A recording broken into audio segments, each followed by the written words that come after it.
ఇక 63 deputy DO పోస్టులుంటే ఒక్కరు లేరు.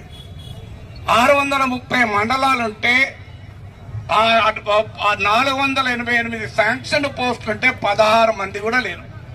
ఇక విద్యా వ్యవస్థ ఎలా పర్యవేక్షణ ఉంటుంది? నేను ఇక్కడికి వచ్చేటప్పుడు ఒక సీనియర్ ఐఏఎస్ అధికారితో మాట్లాడి, సార్ ఇంకో నాకున్న డేటా ఇది కరెక్టేనా సార్ అని అడిగాను. అడిగితే ఐఏఎస్ అధికారి ఆ లెక్క చెప్పకుండా ఏమంటున్నాడంటే, సార్ మీరు ఉపాధ్యాయుల ధర్నాకి వెళ్తున్నారు కదా, పర్యవేక్షణ ఎందుకు? మీ పాట మీరు చెప్పుకుంటే డిఈఓ ఎందుకు, ఎంఈఓ ఎందుకు, డిప్యూటీ డిఈఓ ఎందుకు? మొదలు మీ టీచర్లను మీరు సరిగ్గా పాఠాలు చెప్పమనండి, సరిపోతుంది కదా, పర్యవేక్షణ ఎందుకు అన్నాడు. నేనన్నా మీ ఐఏఎస్ అధికారులు అందరూ చీఫ్ సెక్రటరీ లేకపోతే ఉంటారా, పనిచేస్తారా అని అడిగాను. మొదలు ఇది చెప్పండి అని. అయ్యా మీకు తెలుసు, నాకు తెలుసు, సమాజంలో 20% మంది ఎవరు అడిగినా అడగకపోయినా ఉన్నా లేకపోయినా వాళ్ళు పని చేస్తూనే ఉంటారు. అదొక 20% ఉంటారు. ఇంకో 20% ఉంటారు, నువ్వు 10 మంది డిఈఓలను పక్కన వాడు పాఠం చెప్పడు, వాళ్ళు ఎవరేం చేయలేము మనం. అది రెండో కేసు. ఇక 60% మంది పర్యవేక్షణ ఉంటే బెటర్ గా పనిచేస్తారు. ఇది వాస్తవము. ఇది ఒక టీచర్ లెక్క వాస్తవం కాదు.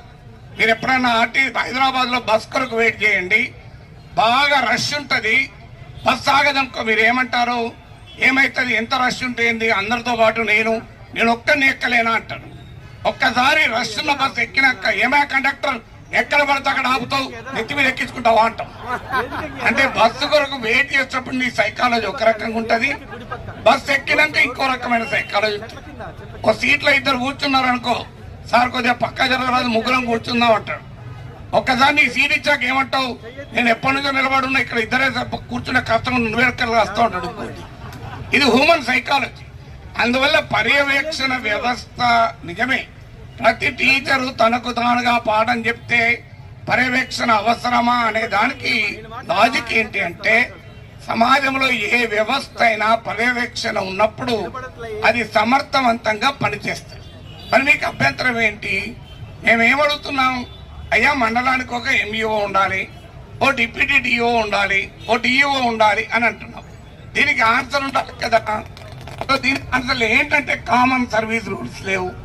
అయ్యా కామన్ సర్వీస్ రూల్స్ తో నువ్వు ఏం చేసుకుంటావో తెలియవు, నువ్వు ఏ రకమైన మార్గాన్ని ఎంచుకుంటావో తెలియదు. కానీ ఈ పోస్టులు అయితే ఫిలప్ చేయాలి తప్ప ఇది ఖాళీగా పెట్టడం వల్ల లాభం లేదు అని ప్రభుత్వానికి ఎన్నోసార్లు చెప్తూ ఉన్నాం, ఇప్పటికీ మళ్ళీ చెప్తున్నాం.